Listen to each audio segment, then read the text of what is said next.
عز وجل وضرب الله مثلا قرية كانت آمنة مطمئنة يأتيها رزقها رغدا من كل مكان فكفرت بأنعم الله فأذاقها الله لباس الجوع والخوف بما كانوا يصنعون.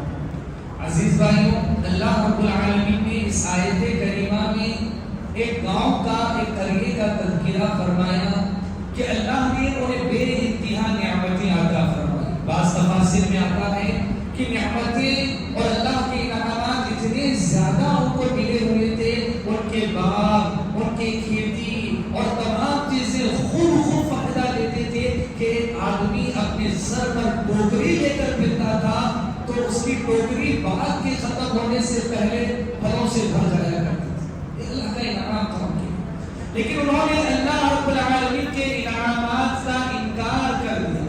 فَأَذَاقَهُ اللَّهُ لِبَاسَ الْجُوعِ، تو اللہ رب العالمین نے انہیں بھوکا کر دیا اور اللہ رب العالمین نے ان کی زندگی میں خوف ڈال دیا. جو کام وہ کر رہے تھے اس کا انجام وہ بھگت رہے تھے.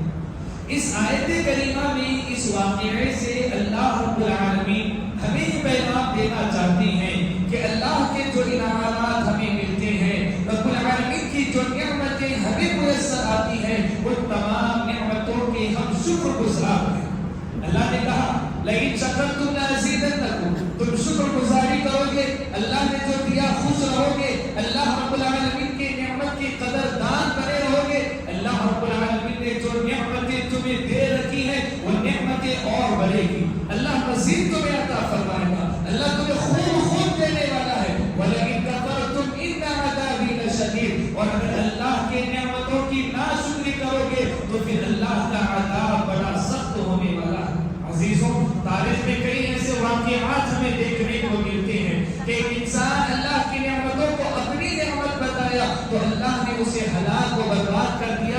جس کی ایک بڑی مثال قارون سے ہمیں ملتی ہے کہ اس نے اللہ کی نعمتوں کو اپنی محنت کی کمائی کہا، اللہ نے اس کی تمام نعمتوں سمیت اسے زمین میں دھسا دیا. اللہ نے ہمیں بے شمار نعمتیں عطا فرمائی. ہمیں دیکھنے کا نظریہ بدلنا چاہیے، ہمیں اپنا خیال بدل لینا چاہیے. ہمارا معاملہ کیا ہے؟ ہم اپنے سے اونچے طبقے کے لوگوں کو دیکھ کر جینا چاہتے ہیں. ہم یہ دیکھنا چاہتے ہیں کہ اس کی عمارت کتنی اونچی ہے، میرے پاس ایسی عمارت کیوں نہیں ہے. ہم یہ دیکھنا چاہتے ہیں کہ اس کے پاس کتنی بہترین گاڑی ہے، ویسی گاڑی میرے پاس کیوں نہیں ہے. ہم یہ دیکھنا چاہتے ہیں کہ فلاں کو عہدہ، فلاں کو طاقت، فلاں کو قوت، فلاں کو منصب ملی ہے، وہ تمام چیزیں میرے پاس نہیں ہیں. اور پھر یہی خیال، یہی احساس نعمتوں کی ناشکری پر انسان کو آمادہ کرتا ہے. اگر انسان یہ دیکھ لے کہ جو اس کو ملا ہے ان نعمتوں کے لیے ہزاروں انسان، لاکھوں انسان دعائیں کر رہے ہیں جو اس کو ملا ہے، تو انسان رب العالمین کا شکر گزار بن جائے گا. پیارے نبی صلی اللہ علیہ وسلم نے بیان فرمایا انظروا الی من هو اسفل منکم ولا تنظروا الی من هو فوقکم، کہ اپنے سے نیچے والوں کو دیکھو. کئی ایسے غریب ہیں، ایسے فقیر ہیں جو کھانا تم کھاتے ہو، جس بستر پر تم آرام کرتے ہو، جو نعمتیں تمہیں میسر آتی ہے، ان نعمتوں کو حسرت کی نگاہوں سے وہ دیکھتے ہیں. ان نعمتوں کو حسرت کی نگاہ سے دیکھتے ہیں. انہیں دیکھو اور اپنے آپ کو رب العالمین کے دربار میں شکر گزار بندہ بناؤ کہ اللہ نے ایسی حالت ہماری نہیں بنائی. میرے پیارے بھائی، نبی علیہ الصلوۃ والسلام نے نعمتوں سے متعلق بیان فرمایا کہ ایک آدمی اپنے گھر میں صبح کرتا ہے، کسی بات کا ڈر اسے نہیں ہے اور بیماری بھی اس کو نہیں ہے، ایک دن کی روزی اس کے پاس موجود ہے. وہ جان لے کہ دنیا کی تمام نعمتیں اس کے پاس ہیں. اب ناشکری کا کیا بہانہ، اب اللہ رب العالمین سے بھاگنے کا کیا بہانہ، اب بڑی بڑی نعمتوں کی کیا حسرتیں باقی رہ جاتی ہیں. کہ نبی صلی اللہ علیہ وسلم نے کہا کہ ہم تمام کے تمام نعمتوں میں کون ہے ایسا جس کے پاس ایک دن کی روزی موجود نہ ہو، ایک دن کا اناج موجود نہ ہو، اس کے اس دن کے کھانے کا انتظام نہ ہو. کیا ایسا بھی کوئی بندہ ہے؟ تو سمجھ جائے کہ وہ اللہ رب العالمین کی نعمتوں میں ہے، لیکن نعمتوں کی اضافے کے لیے دعا کرے. ورنہ جس کے پاس اتنی نعمتیں موجود ہیں وہ دنیا کی تمام نعمتیں پا چکا ہے. عزیز بھائیوں، اللہ رب العالمین کی نعمتوں کو اگر ہم شمار کرنا چاہیں، ان نعمتوں کو شمار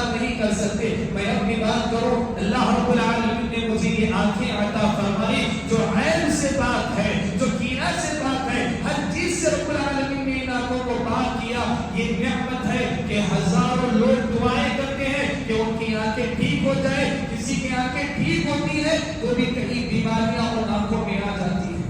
اللہ رب العالمین کا شکر ہے کہ رب العالمین نے یہ ہاتھ مجھے دیے اور ان نعمتوں سے پاک کیا. میں جس چیز کو چاہے پکڑ لوں, جس سے چاہے ہاتھ ملا لوں, یہ میرے لیے بہت بڑی نعمت ہے. کئی ایسے افراد ہیں لاکھوں کی تعداد میں جن کے پاس ہاتھ میسر نہیں ہے اور وہ ان نعمتوں کے لیے ترستے ہیں جو تمہارے پاس موجود ہے.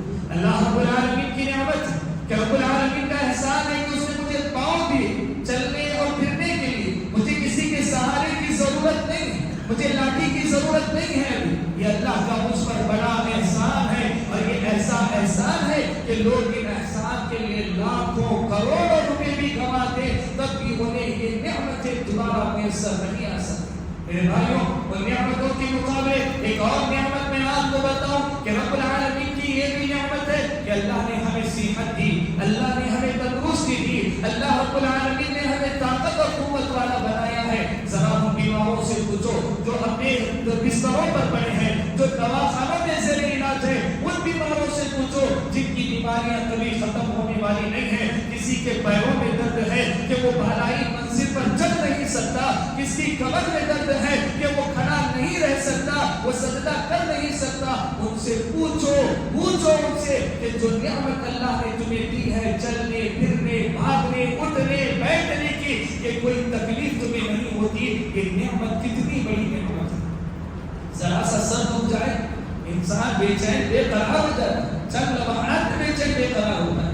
ذرا سوچو اگر یہ بیماریاں مسلسل ہمارا پیچھا کرتے رہے, ایسا نہیں ہے تو یہ رب العالمین کا بہت بڑا احسان ہے, یہ اللہ کی بہت بڑی نعمت ہے. میرے پیارے بھائیوں, گزشتہ سال بھی میں نے یہ واقعہ بیان کیا کہ شیخ سعدی رحمۃ اللہ علیہ ایک مرتبہ راستے سے گزر رہے تھے, پیروں میں ان کی چپل نہیں تھی تو رب العالمین سے شکوہ کرنے لگے, شکایت کرنے لگے, اللہ میں تو نمازی بھی ہوں, میں تو روزے بھی رکھتا ہوں, قرآن مجید کی تلاوت بھی کرتا ہوں, میرا نیک اور صالح بندہ بننے کی ہر ناممکن کوشش کرتا ہوں, لیکن اس کے باوجود تو نے مجھے ایک چپل نہیں عطا فرمائی.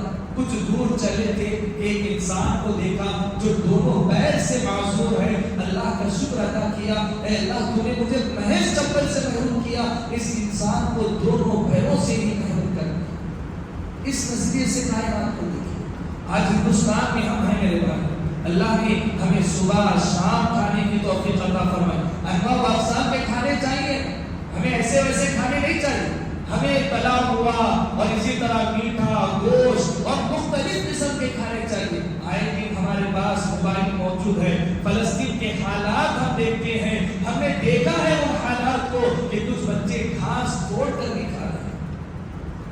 معصوم بچے اپنے ہاتھ میں برتن لیے گھنٹوں کھڑے رہتے ہیں کہ کچھ روزی انہیں نصیب ہو جائے, اور ہمارے پاس یہ نخرے ہیں کہ کھانے میں نمک زیادہ, مرچی زیادہ ہے, یہ کھانا میرے مزاج کے مطابق نہیں ہے, اور اللہ رب العالمین کی ناشکری ہم کرتے ہیں.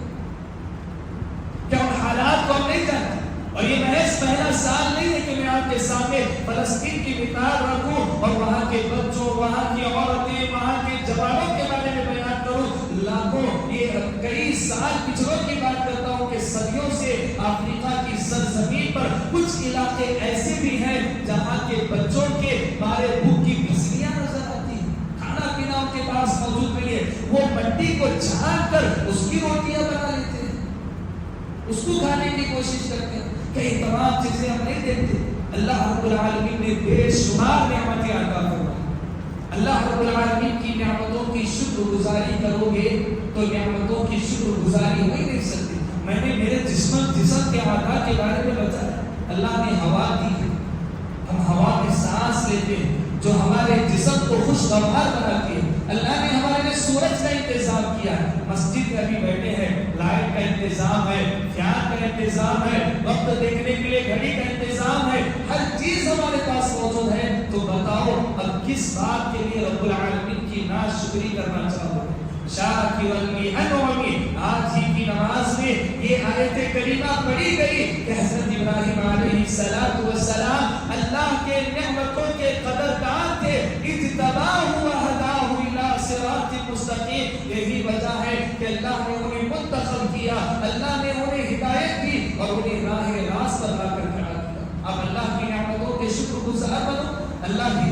دے گا، جو نعمتیں ملی ہیں ان نعمتوں میں اضافہ بھی رب العالمین کرے گا۔ اب نعمتوں کی شکر گزاری کس طور پر؟ ایک تو یہ کہ آپ زبان سے اللہ رب العالمین کا شکر ادا کریں، اللہ تیرا عظیم احسان ہے، تیرا شکر ہے، تیری تسبیح ہے، سبحان اللہ، الحمدللہ، الحمدللہ بنعمتہ تتم الصالحات۔ یہ نعمتوں کی شکر گزاری کا ایک طریقہ ہے، اور دوسرا طریقہ یہ بنتا ہے کہ اللہ نے جو نعمتیں ہمیں دے رکھی ہیں ان نعمتوں کو ہم اچھائی اور بھلائی کے کاموں میں لگائے۔ اللہ نے مال دیا تو اس مال کو حرام میں نہ لگائے، اللہ نے صحت دی، اللہ رب العالمین کی عبادت کرے، جسم میں مضبوطی دی، سجدہ کرے، رکوع کرے، زبان میں درازی عطا فرمائی، اچھا بولنا آتا ہے، قرآن مجید کی تلاوت کرے، اذان دے، کبھی اقامت دے۔ یہ رب العالمین کی نعمتوں کی شکر گزاری کا ایک اور طریقہ ہے۔ ایک اور طریقہ یہ بھی کہ رب العالمین نے نعمتیں عطا فرمائی ہے تو اپنے آپ کو گناہوں سے بچا کر رکھے کہ یہ ہاتھ کو میں گناہ کرنے نہیں دوں گا، کیونکہ یہ نعمت مجھے رب العالمین نے عطا فرمائی۔ ذرا سوچیں، آپ کو کوئی احسان کرتا ہے، آپ کو کوئی گفٹ دیتا ہے، آپ اس کے گفٹ کو لے کر اس کے منہ پر مار دو، یا وہ جس چیز کا کرنے کا نہ کہتا ہو وہ چیز کرنے لگو۔ آپ میں سے کئی لوگ ایسے ہیں جو باپ بن چکے ہیں، اپنے بچوں پر کئی احسانات کرتے ہو، کئی انعامات اپنے بچوں کو دیتے ہو، اگر وہی بچے نافرمانی کرنے لگ جائے آپ کے دل پر کیا گزرتی ہے؟ تو اللہ رب العالمین نے جو انعامات ہمیں دیے ہیں تو ہمیں رب العالمین کے معاصی، رب العالمین کے منع کردہ کام ہمیں نہیں کرنے ہیں۔ یہ رب العالمین کی شکر گزاری کا ایک طریقہ ہے۔ اللہ نے صحت دی، جا کے زنا کریں، اللہ نے صحت دی، جا کر شراب پی رہے، اللہ نے صحت دی، سگریٹ پی رہے، اللہ رب العالمین نے صحت دی ہے، مضر غذائیں کھا کر اس کو برباد کر رہے۔ یہ نعمتوں کی ناشکری کا ایک طریقہ ہے۔ اس طریقے سے بھی ہمیں باز آنا ہے کہ رب العالمین نے یہ جسم دیا ہے، ایک امانت سمجھے اس جسم کو، اور اپنے جسم کا، ان نعمتوں کا بھرپور خیال رکھیں۔ کہ نبی صلی اللہ علیہ وسلم نے بیان فرمایا، نعمتان مغبون فیہما کثیر من الناس، دو نعمتیں ایسی ہیں جس کو لے کر لوگ دھوکے میں پڑے ہوئے ہیں۔ الصحہ، پہلا ہے تمہاری صحت، اس کا خیال رکھیں، اور دوسرا ہے والفراغ، خالی اوقات۔ خالی اوقات بھی ایک بڑی نعمت ہے، اس کا بھی استعمال اللہ کی تسبیح میں، تحمید میں، تحلیل میں کریں، اور گانے بجانے میں یا سننے میں اس کو استعمال نہ کریں۔ یہ نعمتوں کی ناشکری کا ایک طریقہ ہے۔ تو اللہ رب العالمین کی بے شمار نعمتیں ہیں، ان نعمتوں کا شکر گزار ہمیں زبان سے بھی کرنا ہے، اور ہماری زندگی بھی ان نعمتوں کی شکر گزار کرے۔ اللہ رب العالمین سے دعا ہے کہ رب العالمین ہمیں اس کی نعمتوں کا شکر گزار بنائے۔ اقول قولی ھذا استغفر اللہ لی ولکم ولسائر المسلمین، آمین۔ السلام علیکم ورحمۃ اللہ وبرکاتہ۔